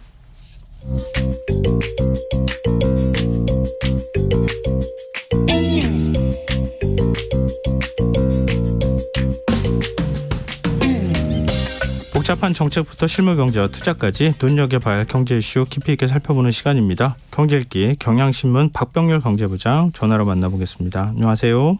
네, 안녕하세요. 네, 오늘 연방준비제도가 우리 시간으로 오늘 새벽 기준금리를 동결하기로 결정했어요. 이게 좀 예상이 됐던 부분입니까? 네, 이번 달은 아마도 연준이 금리를 동결할 것이다라는 게 이제 시장의 전망이었는데요. 예. 이제 실제로 연준은 그 연방공개시장위원회 그 정례회의를 마친 이후에 결정한 이 기준금리에서 동결하는 걸로 이렇게 발표를 했습니다. 그래서 이제 연준의 그 기준금리 5.25%에서 5.50% 이 사이가 그대로 이제 유지가 됐는데요. 네. 연준은 이제 지난해 3월부터 올해 5월까지 10회 연속 금리를 인상을 했었고, 그리고 지난 6월에는 금리를 동결을 했었습니다. 그리고 이제 지난 7월에 0.25%를 올렸는데, 그러다 보니까 이번에는 좀 동결로 가지 않겠느냐라는 게 이제 시장의 전망이었습니다. 네. 오늘 그 제롬 파월 연준 의장이 이제 기자회견에서 이런 얘기를 했는데요. 이번 회의에서 현재의 그 정책 기조를 유지하는 것은 위원들이 만장일치였다. 그래서 동결에 대해서는 위원들이 만장일치를 했다 이 말이고요. 네. 그러면서 연말까지 기준금리 동결을 전망한 참석자는 7명, 한 차례 인상을 전망한 참석자는 12명이었다 이렇게 얘기를 했습니다. 네. 그러니까 예상대로 금리는 동결을 했지만 시장이 주는 신호는 매파적이었다. 그러니까 계속해서 통화 긴축 신호를 줬다라고 이제 보시면 될 것 같습니다. 이 연준이 금리를 동결했음에도 불구하고 시장은 좀 충격을 받았는데요. 예. 결국 연준이 준 메시지가 크게 두 가지입니다. 하나는 예상보다 미국 경기가 지금 좋다. 또 하나는 내년에 예상보다 연준이 금리를 기대보다는 조금밖에 안 내릴 것 같아. 이 지금 두 가지로 요약된다 보시면 될 것 같습니다. 일제히 다 이것 때문에 주가가 빠지는 현상도 나타나기도 하던데 지금 미국 경기가 얼마나 좋길래 이렇게 강한 긴축 메시지를 내놓는 겁니까? 네, 올해 그 미국 경제 성장률 수정 전망치를 오늘 공개를 했는데 6월달, 석 달 전 6월달에는 올해 미국 성장률이 1.0% 될 거다 이렇게 봤거든요. 네. 근데 오늘 발표는 2.1%로 높이 잡았습니다. 그러니까 우리나라보다 훨씬 좋은 거잖아요. 네, 우리나라 올해 지금 성장률 예상 전망치가 1.4, 1.5% 수준이니까 네. 우리보다 훨씬 높고 그리고 또 올해는 지금 일본도 우리를 초월해서 우리보다 지금 성장률이 높을 것으로 예상이 됩니다. 그러니까 우리보다 경제 규모가 훨씬 큰 미국과 일본의 경제 성장률이 우리를 앞서는 지금 그런 상황이 벌어지게 됐는데요. 어쨌든 지금 미국 입장으로서는 그만큼 경제가 좋다. 또 미국의 성장률은 일본보다도 더 높습니다. 그러다 보니까 이 경기에 대한 지금 자신감이 있다라고 이제 보셔야 될 것 같고요. 네. 오늘 보니까 저 연준이 실업률도 종전에 4.1%로 예상을 했다가 3.8%로 낮췄는데 뭐 상당히 만족할 만한 지금 수준이다. 지금 연준은 이렇게 보는 것 같습니다. 우리 경제만 쪼그라드는 거 아닌가 좀 걱정이 되는데요. 근데 뭐 이 완화 정책으로 가야 결국 이제 경기 부양을 할 수 있는 거 아닙니까? 네. 이제 내년에 금리가 어떻게 되느냐 이 관심을 안 가질 수가 없는 건데 내년 금리 전망은 어떻겠습니까? 네, 일단 뭐 우리로서는 이제 미국이 어떻게 금리를 갖고 갈 거냐 이게 좀 계속 궁금할 수밖에 없는데요. 네. 미국의 그 FOMC 위원들이 전망하는 금리의 중간값을 보여주는 그 점도표라는 게 있는데요. 예. 이 점도표도 보니까 올해 말에 기준금리 수준을 5.6%로 봤습니다. 평균적으로 이게 이제 지난 6월에 석 달 전에 예측했던 것과 이제 같은 수준으로 봤는데 여기서 주목해야 될 게 내년 말 기준금리 수준입니다. 내년 말 연준의 기준금리 수준을 오늘은 5.1%로 제시를 했는데요. 네. 석 달 전에는 4.6%를 제시를 했었습니다. 예. 그러니까 석 달 만에 내년도 그 기준금리 수준을 0.5%포인트나 이제 올렸다는 얘기인데, 연말에 0.25%포인트 금리를 올린다는 것을 감안하면 내년에 연준이 금리를 인하를 한다고 하더라도 토탈에서 0.5%포인트 이상은 안 될 거다 이런 얘기인데요. 네. 그 말은 내년부터 금리 인하를 가더라도 계속해서 높은 수준의 금리 수준을 끌고 나가겠다. 이렇게 얘기를 했다라는 것으로 제가 봐야 되고 그 말은 내년에 우리 금리도 계속해서 높은 수준을 유지할 수 있다. 이렇게 좀 해석을 하는 게 맞을 것 같습니다. 우리 서민들의 고통이 길어질 가능성이 있다. 이렇게 생각이 돼서 좀 걱정스러운데요. 지금 이 시장의 기대와 어긋난 거죠. 그러니까 지금 뭐 증시라든가 환율이나 이런 게 출렁거리는 현상이 나타나는 거 아닐까요? 네, 맞습니다. 오늘 아까 말씀드린 것처럼 그 기준금리 동결은 시장이 예상을 했고요. 예. 그런데 그 뒤에 지금 얘기하는 이른바 이제 워딩들이 상당히 지금 이제 강하게 나오다 보니까 우리 금융시장 그리고 이제 또 아시아 금융시장이 동시에 좀 오늘 충격을 받았습니다. 오늘 우리 그 코스피가 보니까 1.75% 떨어졌는데 이게 44포인트거든요. 그러다 보니까 2514.97에 거래를 마쳤는데 다시 이제 2500선까지 내려왔습니다. 코스닥 지수도 2.50% 하락을 했고 환율은 보니까 어제보다 9.6원으로는 1339.7원인데 다시 1340원대 육박을 하고 있습니다. 그러니까 주가는 떨어지고 환율은 상승하는 이런 모습을 오늘 보였고요. 아시아 증시도 일제히 약세를 보였습니다. 예. 일본 니케이 지수도 1.37% 떨어졌고 중국 상해수 종합지수 0.77% 그리고 홍콩 항생지수 1.29% 각각 다 내렸는데 그만큼 이제 아시아 시장이 봤을 때 오늘 미국 연준의 여러 가지 발언들 당분간 긴축 기조 계속 간다라는 것들이 좀 공포스러운 그런 언급이었다 이렇게 해석을 할 수가 있을 것 같습니다. 지금과 같은 강한 긴축 기조를 내년까지는 최소한 끌고 가겠다. 그 다음은 아직은 모르겠으나 이런 정도 메시지니까 당연히 좀 시장이 이렇게 바짝 좀 얼어붙을 수밖에 없는 거 아닌가 싶은데요. 근데 9월 들어서 수출이 우리나라 좀 늘었다고 그래요. 이게 정부가 말한 상저하고가 실현되는 겁니까? 네, 근데 이제 좀 자세히 봐야 될 것 같습니다. 예. 오늘 그 관세청이 9월 1일부터 20일까지 수출액을 공개를 했는데요. 예. 지난해 같은 기간보다 9.8% 마침내 이렇게 증가했습니다. 예. 그런데 이게 실제로 증가한 것이냐? 여기에 이제 조업일수라는 좀 환상이 있는데요. 이 기간에 지금 보니까 조업일수가 지난해보다 2.5일이 많습니다. 그래서 평균적으로 조업일수를 나눠서 계산을 하면 전체적으로 7.9% 감소를 했습니다. 그러니까 지금 수출 자체가 일 기준으로 늘지는 않았다라는 얘기입니다. 월간 수출액 이미 지금 작년 10월부터 지난달까지 11개월 연속 이제 감소세를 보이고 있는데요. 예. 지금 이번 달 같은 경우 지금 9월 말 되면 이제 추석이 시작이 되기 때문에 요거 이제 마지막 열흘 포함되고 나면 이제 최종적으로 이제 우리 수출이 어떻게 됐는지 결과를 이제 알 수는 있을 것 같습니다. 다만 이 와중에서도 지금 보니까 반도체는 또 14.1% 줄었고요. 그러니까 네. 이제 조업일수가 2.5일이나 많았음에도 불구하고 반도체 수출은 계속해서 14% 줄었고 석유 제품 11%, 컴퓨터 주변 기기 30% 이렇게 지금 계속 줄고 있습니다.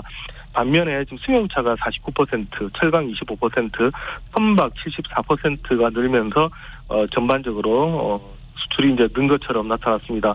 그리고 또 중국도 보니까 조업일수가 늘었습니다만 수출이 계속해서 9% 감소를 하는 모습이 보였는데 일단 전반적인 트렌드 바뀌지 않았다고 보는 게 맞을 것 같습니다. 또 무역 수지도 20일까지 또 적자를 우리가 또 기록을 하고 있습니다. 또 올 들어서 8월까지 기업 파산 신청이 지난해 전체 건수를 넘어섰다고요? 네. 이게 수출이 잘 안 된다라는 얘기는 이제 바꿔 말하면 우리나라 기업들 상황이 그만큼 안 좋다라는 얘기로 이제 보시면 될 것 같은데요. 네. 말씀하신 것처럼 지난 8월까지 기업 파산 신청을 보니까 지난해 전체 신청 건수를 이미 넘어섰습니다. 국회 정무위 소속 오기영 더불어민주당 의원이 이제 대법원 등에서 이제 받은 자료에서 드러났는데요. 예. 올해 8월까지 전국 법원에서 접수한 법인 파산 신청 건수를 보니까 1,034건입니다. 지난해 같은 기간 동안 652건이었던 것과 비교하면 무려 54% 파산 신청 건수가 이제 급증을 했는데요. 앞서 말씀드린 것처럼 지난해 연간 건수가 1,004건이니까 이미 지난해 연간보다 더 많은 기업들이 8월까지 지금 파산을 했고요. 역대 최다가 그 코로나19 사태 여파가 있었던 2020년입니다. 그때가 1,069건이었는데 네. 이 지금 이미 지금 1,034건이니까 올해 아마 이 기록을 지금 또 경신을 할 것 같습니다. 특히 올해 7월 그리고 8월 연속해서 월별 최다 기록을 경신을 하고 있는데 그러니까 지금 기업들의 상황이 7월, 8월, 9월 올수록 안 좋아지고 있다 이렇게 보시면 됩니다. 이게 이제 고금리, 고물가 환경 그리고 그동안 수출 부진에 따랐던 여러 가지 부담들이 본격적으로 기업 경영에 영향을 미치고 있다 이렇게 봐도 뭐 무리는 아닌 것 같습니다. 실제로 이제 금감원의 자료를 보니까 네. 기업 대출 연체율 지금 전반적으로 다 오르고 있는데요. 대기업, 중소기업 모두 전월 대비해서 지금 상승을 하고 있습니다. 근데 이렇게 수출이 줄어서 대외 여건이 안 좋으면 결국 내수를 좀 살려서 경제를 떠받쳐주는 역할을 해야 되잖아요. 네. 근데 그러면 보통의 경우엔 추경 편성하지 않습니까? 그렇죠. 근데 이번 지금 정부는 이제 절대 추경은 없다라고 지금 얘기를 하고 있는데요. 얼마 전에 이제 그 기재부가 올해 세수 얼마나 들어올 건가 이제 추계를 했었습니다. 예. 그동안 한 60조 원 정도 우리가 예상했던 것보다 세금이 적게 들어올 것 같다라고 했는데 기재부가 직접 추계를 해보니까 59조 원 적게 들어올 거라고 이제 예상이 됐는데 우리가 원래 올해 잡았던 그 예산보다도 59조 원이 적게 들어온다는 얘기는 이제 59조 원 적게 쓸 수밖에 없다라는 이런 얘기가 됩니다. 네. 하지만 기재부는 이제 추경을 하지 않고 지금 남아 있는 여러 가지 재원들을 활용해서 그래도 이제 다 쓰도록 하겠다라고 얘기를 했는데 지금 59조 원 세수가 부족하면 이제 문제가 되는 것들이 몇 가지가 있습니다. 대표적으로 이제 지자체들이 좀 문제가 되는데요. 예. 왜냐하면 올해 들어오는 예산에 이제 비례해서 지방과 그리고 이제 지방에 있는 교육청에 돈이 내려갑니다. 교부금을 주잖아요. 네. 근데 이 지금 소위 말하는 이제 교부금이 그 지방에 내려가는 지방 교부세가 11조 6천억 원, 그리고 지방 교육청에 내려가는 지방 교육 재정 교부금이 11조 원 합쳐서 모두 23조 원이 지금 이제 적게 내려가게 이제 되어 버렸는데요. 네.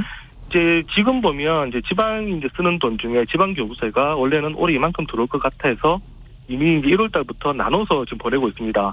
그런데 예상보다 11조 원이 적게 그친다라고 하면 예. 이제 앞으로 9월, 10월, 11월, 12월에 내려가는 지방 교부금이 갑자기 확 줄어들게 됩니다. 이렇게 되면 하반기에 지금 지자체들이 해야 되는 여러 가지 사업들이 있을 텐데요. 예. 이 사업들이 이제 소위 말하는 재정이 없어서 멈추게 될 가능성이 큽니다.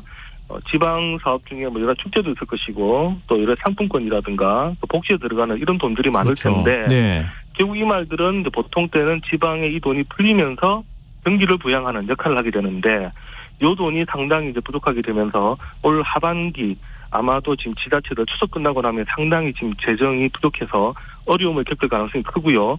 이랬을 경우에 이게 연쇄적으로 지방 경제에도 좋지 않은 영향을 미칠 가능성이 좀 큽니다. 내년도 긴축 예산 편성한 거잖아요. 그렇죠. 그럼 내년에도 사실 내수를 좀 살리는 방향 쪽으로 가기는 쉽지 않다는 얘기 아닙니까? 네. 일단 올해 세수가 적게 들어왔기 때문에 네. 하반기부터 지금 당장 이제 예산은 줄어든다고 봐야 될 것 같고요. 내년 역시도 지금 지출을 많이는 안 잡았기 때문에 긴축이 내년까지도 계속 갈 수 있다 이렇게 보시는 게 맞을 것 같습니다.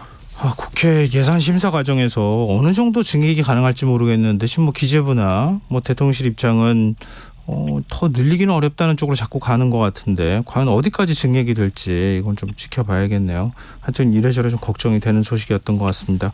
자, 오늘 경제 읽기 여기까지 하겠습니다. 지금까지 경향신문 박병률 경제부장이었습니다. 오늘 말씀 고맙습니다. 네, 감사합니다. KBS 1라디오 김성환의 시사 1부 순서 여기서 마무리하겠습니다. 이어지는 2부에서는 흥미로운 공연을 소개해드리는 시간이죠. 무엇이든 보러 가세요 코너가 준비되어 있습니다. 그럼 전 11시 정각 2부에 다시 찾아오겠습니다.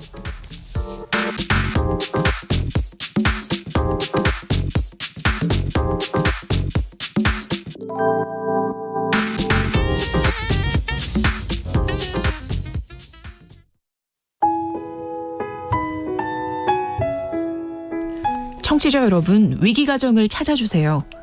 어려운 경제 상황 속에서 긴급한 경제적 지원이 필요한데도 복지 사각지대에 놓여 있어 아무런 지원도 받지 못하고 극한 상황으로 내몰리고 있는 위기가정이 늘고 있습니다. KBS 강태원 복지재단에서는 사회 안전망에서 벗어나 위기에 처해 있는 가정을 발굴해 긴급 지원하는 사업을 진행합니다. 여러분 주위에 스스로의 힘만으로는 도저히 일어설 수 없는 힘든 이웃이 혹시 있는지 찾아봐 주세요. 우리 사회의 건강한 구성원으로 신속히 복귀할 수 있도록 KBS 강태원 복지재단이 작은 힘을 보태겠습니다. 여러분의 제보 전화를 기다립니다. KBS 강태원 복지재단 제보 전화 1533-0900, 1533-0900입니다.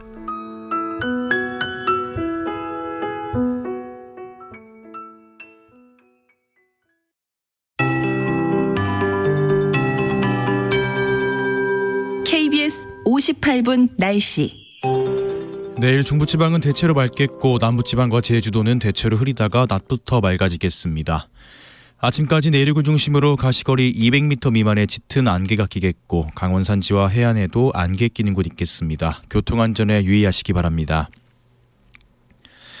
제주도는 오전까지 5에서 30mm의 비가 가끔 오겠고 전라권은 새벽까지 빗방울 떨어지는 곳 있겠습니다. 내일 아침 최저기온 서울 16도, 광주 17도 등 전국이 11에서 21도로 찬 공기가 남하하면서 대부분 지역이 15도 안팎까지 떨어지겠습니다. 낮 최고 기온은 서울 27도, 대구 26도 등 전국이 24에서 28도로 내륙을 중심으로 일교차 15도 내외로 크게 벌어지겠습니다. 건강관리 잘해주시기 바랍니다. 내일 전국의 미세먼지 농도 전 권역이 좋음으로 예상됩니다. 풍랑주의보가 발효된 동해 먼바다와 남해동부 먼바다는 오전까지 최대 초속 16m의 강풍이 불고 물결이 4m까지 높게 일겠습니다. 동해안은 당분간 너울성 파도 밀려오겠습니다. 서울 현재 기온 18도, 습도 76%, KBS 58분 날씨 박성준입니다.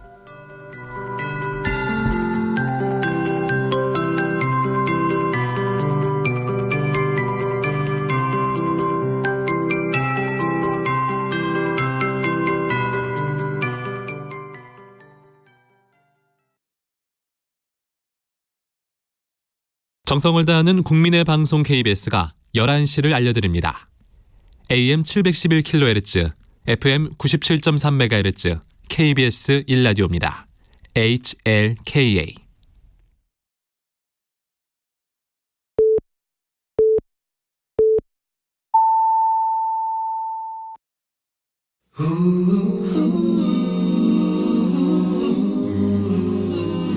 이 밤 그냥 보내긴 아쉬우니까요.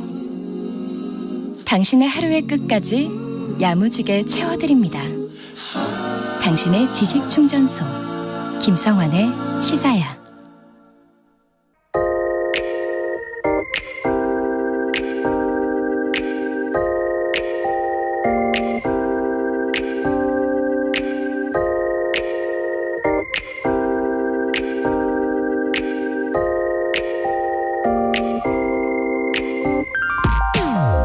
오전 7시 30분 서울 강북구에 사는 57세 김성학 씨는 오늘도 어김없이 아내의 손을 잡고 산책을 나섭니다. 1년 365일 눈이 오나 비가 오나 부부의 산책은 하루도 멈춘 적이 없습니다.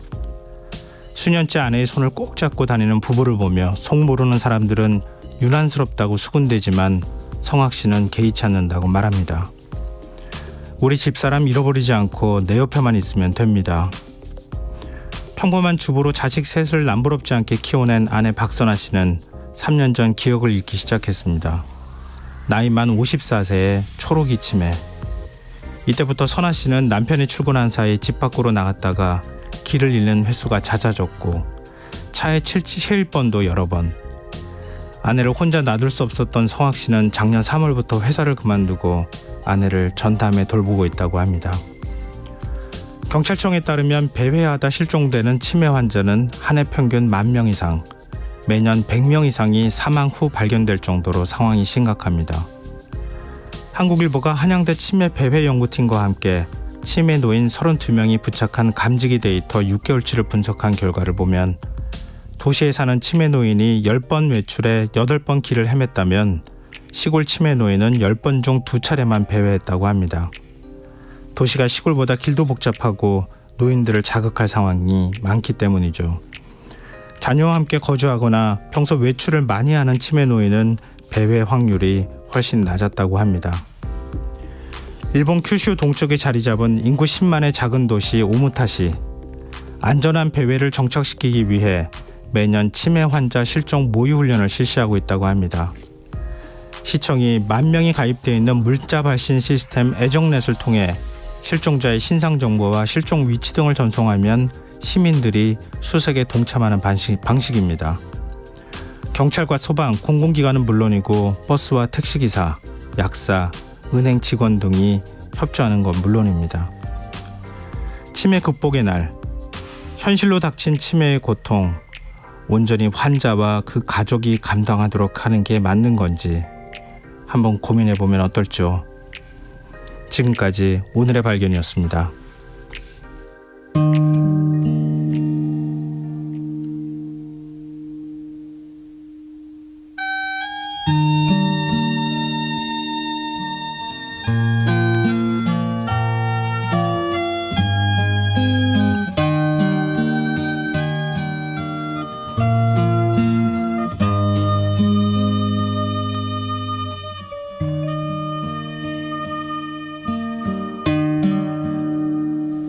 얼마나 힘들었어요.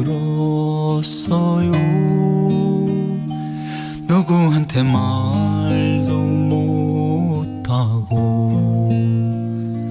냉정한 세상 끝에서 누구 하나 돈 슬픔은 내가 지고 갈게. 너는 행복해라. 쓸쓸한 어깨 위엔 달빛도 무겁다. 한 번은 알아주겠지. 아무도 몰래 흘렸던 눈물, 그 눈물을 삼키고 나서 그냥 웃으며 떠나보냈지. 부질없는 약속은 있고 너만 행복해라. 희미한 미소 위로 바람이 스친다.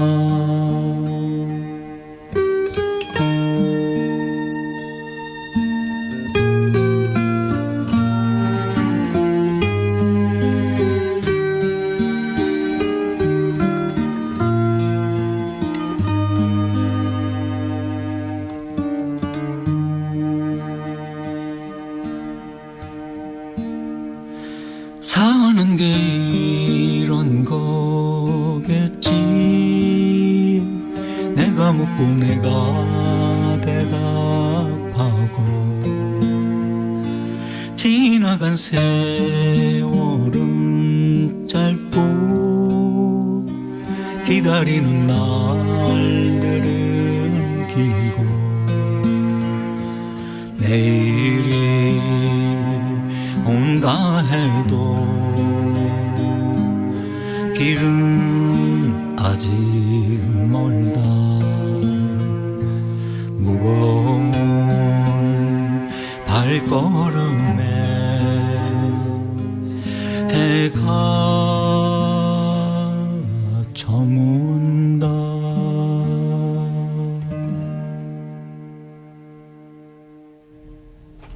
오늘의 발견 이어서 김청원과 이상훈 양지욱이 함께한 먼 길 들으셨습니다. 김성원의 시사는 언제나 청취자 여러분의 관심과 참여 기다립니다. 오늘도 방송 내용과 관련한 청취자분들 문자 많이 들어오고 있는데요.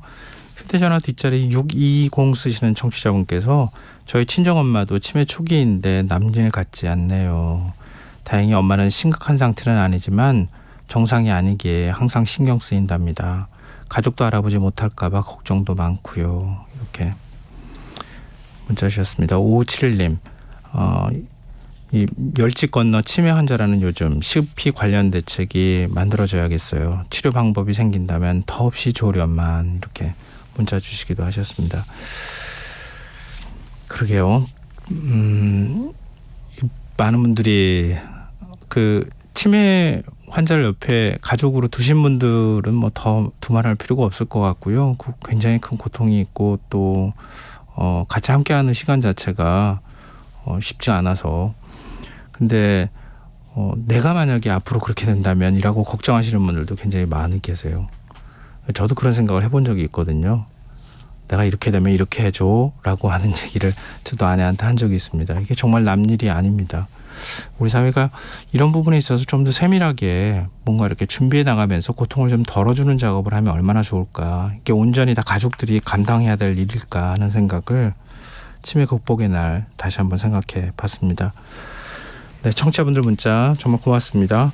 계속해서 문자 많이 보내주십시오. 저희가 추첨해서 당첨된 분들께는 모바일 쿠폰 선물로 드리겠습니다.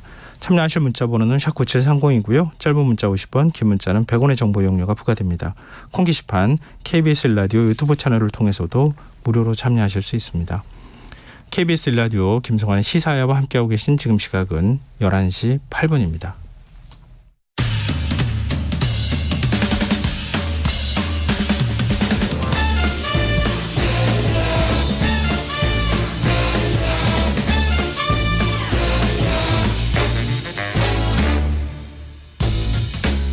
일상 속 활력을 찾아내는 시간 무엇이든 보러 가세요. 오늘 역시 공연 제작사랑 안영수 대표 나와 계십니다. 안녕하세요. 예, 안녕하십니까. 오늘도 흥미로운 공연을 소개해드리기 위해서 달려온 공연 알림이 안영수 인사드리겠습니다. 네. 예. 자, 오늘 어떤 공연 소개해 주실 겁니까? 예, 뭐 간단하게 말씀드려도 되는데요. 네. 써온 대본이 있으니까. 제가 지난 한 몇 주간 소개해드렸던 공연들이요, 그 약간 좀 뭐랄까요, 큰 부담 없이 네.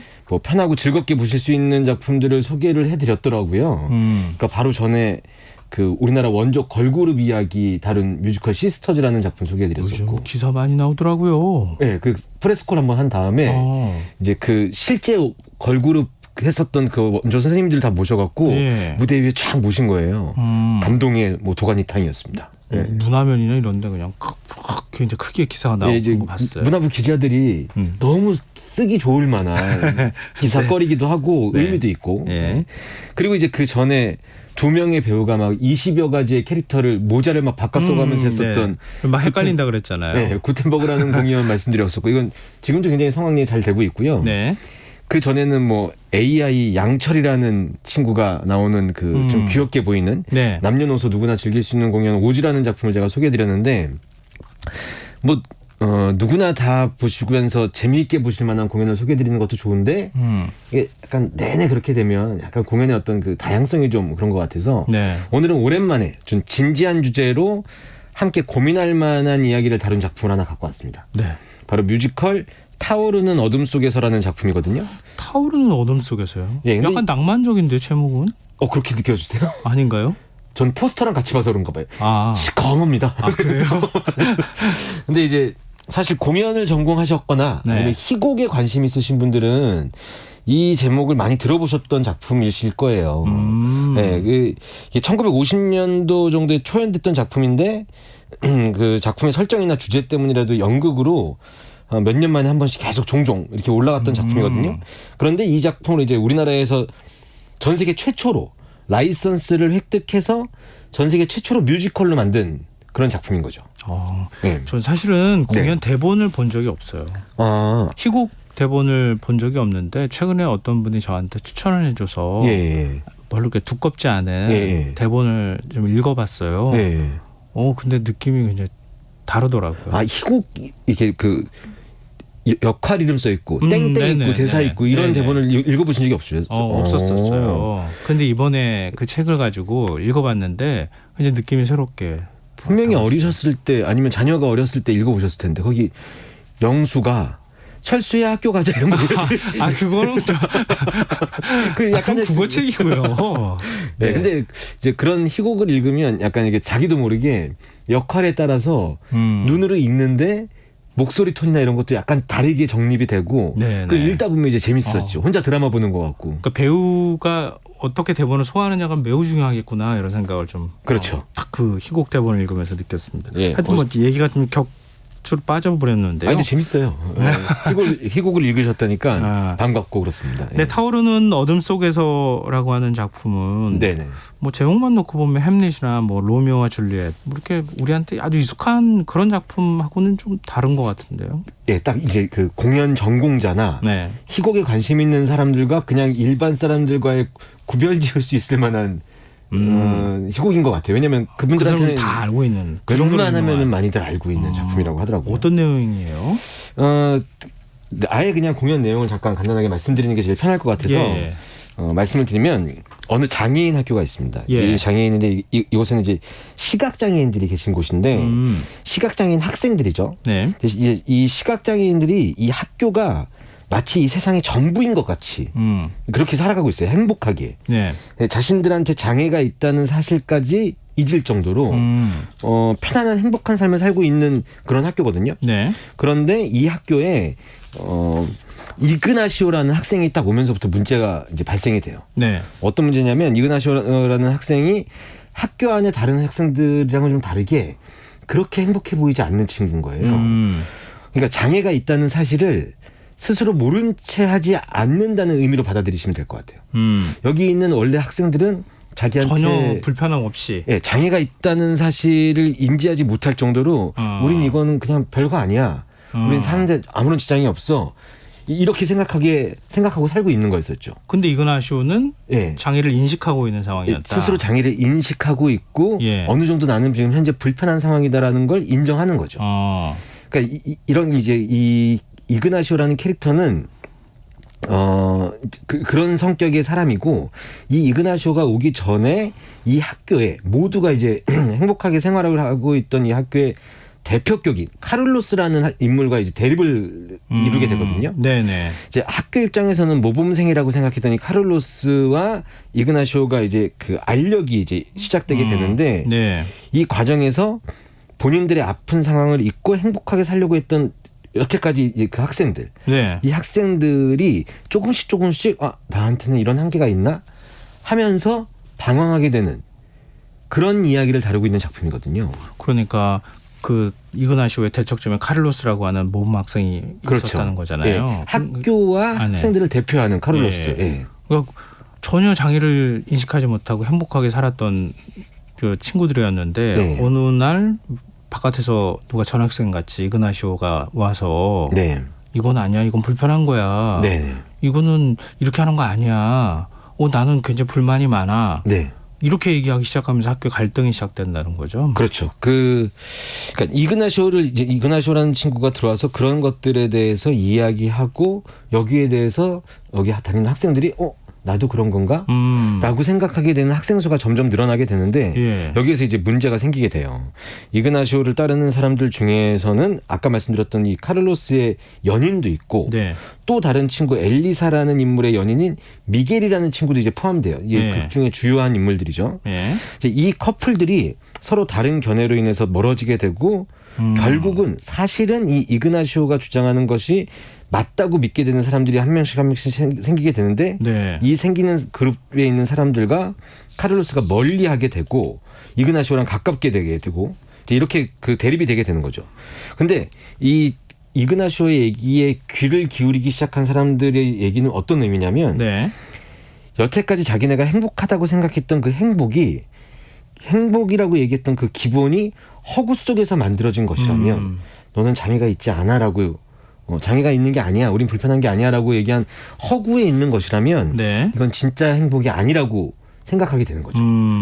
그러니까 이게 우리 뭐 요즘식으로 말하면은 평지풍파를 일으킨 거네요. 학교에 그렇죠. 가지고 이그나시오가. 예.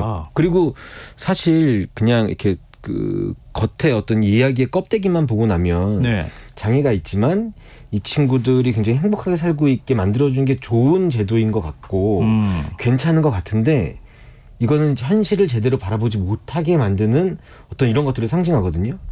그러니까 이걸 좀 말씀을 드리면, 네. 그래서요. 네, 그렇게 어떻게 됐어요? 이야기가 이렇게 되니까 네. 이그나시오 쪽의 사람들이 자꾸 모이게 되니까 학교 입장에서 위기를 느낀 거예요. 그럴 수 있죠. 네. 네. 그러니까 학교의 위기를 느낀 교장이 이 학교를 대표했던 학생이었던 카를로스한테 이그나시오를 학교에서 떠나게 설득해달라고 이제 얘기를 하게 되거든요. 네. 그러면서 이제 굉장한 갈등이 생기게 되고 sa건이 생기게 됩니다.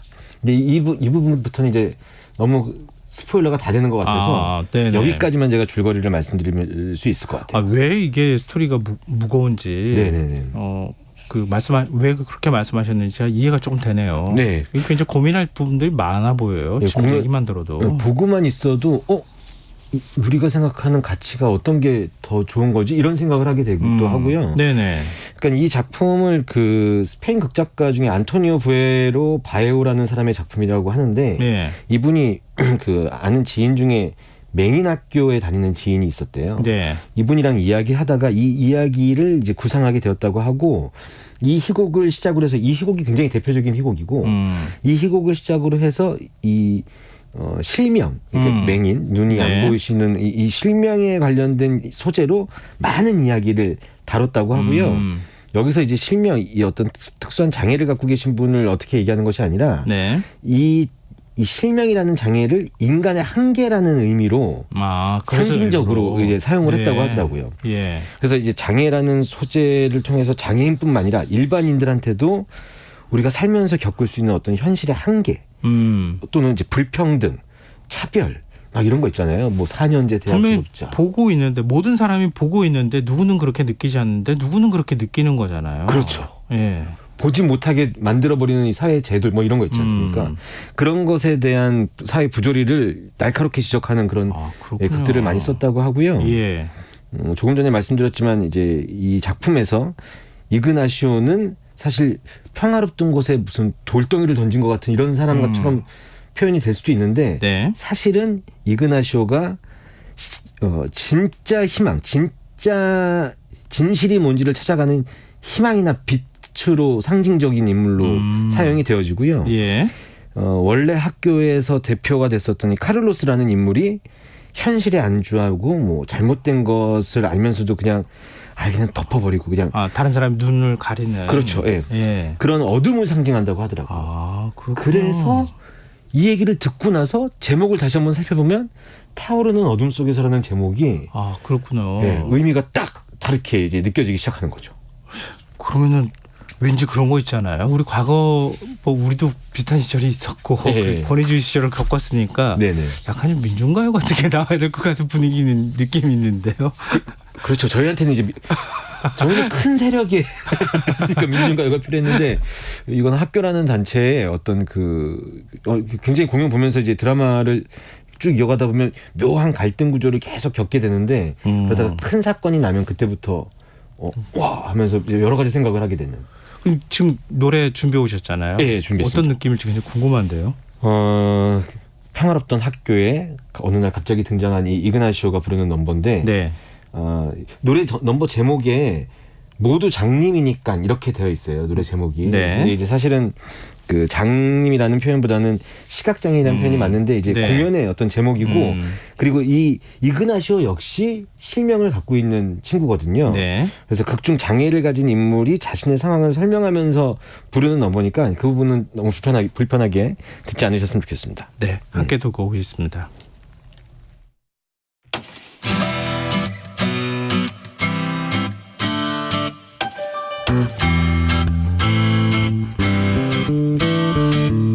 아무리 즐겁게 굴어도 단정한 옷차림을 해도 어딘가 이상해 보일 거야. 우린 모두 장님이니까. 때론 검은색 안경을 써 멋있어 보이기 위해서 아냐. 우리의 초점 잃은 두 눈을 감추기 위해 사람들의 혐오와 동정 이미 경험으로 알잖아. 우리의 죽어버린 두 눈은 서로를 바라볼 수 없다는 걸. 아무리 웃음 지어봐도 자신감 넘치게 걸어도 아무 문제 없는 듯 굴어도 결국 이상해 보일 거야. 모두 장님이니까. 어떤 환상에 사로잡혀 어둠을 빛이라 믿지만 아냐. 아무것도 보지 못해 우리.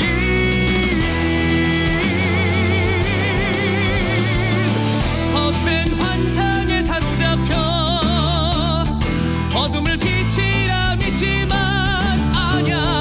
아무것도 보지 못해 우리. 모두 우리 결국 장님이니까. 뮤지컬 타오르는 어둠 속에서 가운데 모두 장님이니까라는 넘버 함께 들어봤습니다. 근데 노래 들으면서 이거 민중가요 느낌이 있네 이런 생각이 들었어요. 일단 기타 반주가 근데 이제 말씀하셨으니까 이제 이 작품을 표현하고자 하는 작가와 작곡가, 연출 이런 사람들의 고민이 좀 컸어요. 왜냐하면 1950년대부터 계속 쭉 꾸준히 해왔었던 희곡이고 얼마나 많은 연극으로 만들어졌을 그렇겠죠. 테니까 이거 뮤지컬로 섣부르게 잘못 만들었다가 욕먹을 일만 많이 있으니까요. 근데 고민을 많이 했다고 하는데 이 방금 저희가 작품의 주제와 고민할 부분을 말씀드렸던 것처럼 좀 강력한 주제를 갖고 있는 작품이라서 음악을 락을 기반으로 했다고 하더라고요. 아, 그래서 그런 느낌이 좀 있었구나. 네, 그래서 이 기타 네. 반주나 그 맨 마지막에 장님이니까 하면서 또 끝나는데 예. 이제 그런 반주나 이런 음악들이 그렇게 표현했다고 하더라고요. 자자자장 네. 뭐 이런 거 있잖아요. 네, 느낌이. 네. 자, 이게 우리나라에서 이 희곡을 처음으로 뮤지컬로 만든 거라고요? 네. 전 세계에서요? 그렇죠. 이 희곡을 가지고 뮤지컬로 공연을 만들겠다고 제안을 그 다른 나라가 먼저 있었는지 모르겠는데 예. 우리나라가 먼저 제안을 했나 봐요. 이 2020년도에 제안을 했고 라이선스를 취득한 다음에 뮤지컬화 작업을 3년 전부터 시작을 했던 작품이고요. 네. 최근에 제가 시사회에서 말씀드렸던 근데 신기한 게 네. 시사회에서 제가 소개해드렸던 공연 중에 또 고민할 만한 작품이라고 말씀드렸던 게 보이에이라는 작품이 있었어요. 네. 그 작품도 역시 그 작품 제작자가 영화를 보고 네. 뮤지컬로 만들고 싶다고 그래서 그 원작자한테 DM인가 메일로 연락을 취했고 네. 라이선스 취득해서 뮤지컬로 만들게 돼. 근데 예전에는 우리나라에서 뮤지컬 만든다고 하면 니네 뮤지컬 좀 만드냐? 이렇게 거꾸로 회신이 오거나 막 그랬었어요. 네. 그리고 안 주겠죠. 네. 그리고 라이선스를 좀 너무 오래된 얘기지만 얘기도 안 하고 했었던 적이 굉장히 많았었고. 근데 지난 이제 코로나 때 전 예. 세계에서 공연 시장의 문이 안 닫힌 나라가 대한민국밖에 없는 거예요. 그렇죠. 그러니까 우리나라에서 뮤지컬을 만든다고 하니까 그럼 믿고 맡길 수 있을 만한 나라라고 약간 인식이 좀 그렇게 돼가는 것 같아요. 지금 일본이나 중국에서도 공연 사업하시는 분들이 대학 내에 엄청 자주 오십니다. 그렇군요. 네. 우리 것도 가져가기도 하고. 우리나라 공연 가져가려고. 그리고 라흐에스트라고 예. 이상 김향한 작가. 예. 김향한 작가의 얘기를 다룬 뮤지컬도 이번에 미국 가서 공연을 쇼케이스를 또 합니다. 그렇군요. 네, 국내 창작 뮤지컬들이 이제 전 세계에서 좀 콜을 받고 있는 상황이라고 말씀드릴 수 있을 것 같아요. 근데 이렇게 뭐 네. 예를 들면은 기본적으로 뮤지컬화 시켜서 뮤지컬로 만든 작품 같은 경우에는 예. 쭉 같이 가지고 들어오면 되니까. 네네. 근데 이런 경우에는 아주 처음부터 다 뮤지컬 만들어야 되는 거잖아요. 그렇죠. 음악을 새로 집어넣고 그렇죠. 가사말도 다시 힘들 것 쓰고 같은데, 창작진이. 창작진 그래서 이제 방법이 하나밖에 없습니다.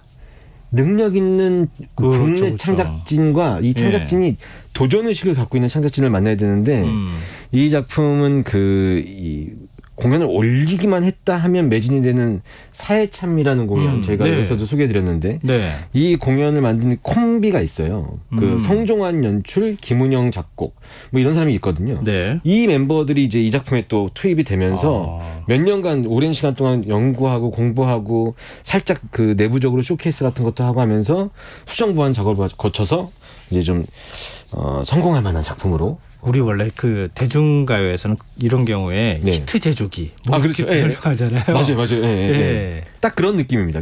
히트도 해야 되고 작품의 어떤 메시지나 이런 것들도 좀 손상시키지 않아야 되니까 신경 써서 만든 것 공을 들인 같아요. 작품이군요. 예. 근데 안영수 대표 또 공연 보셨죠? 네.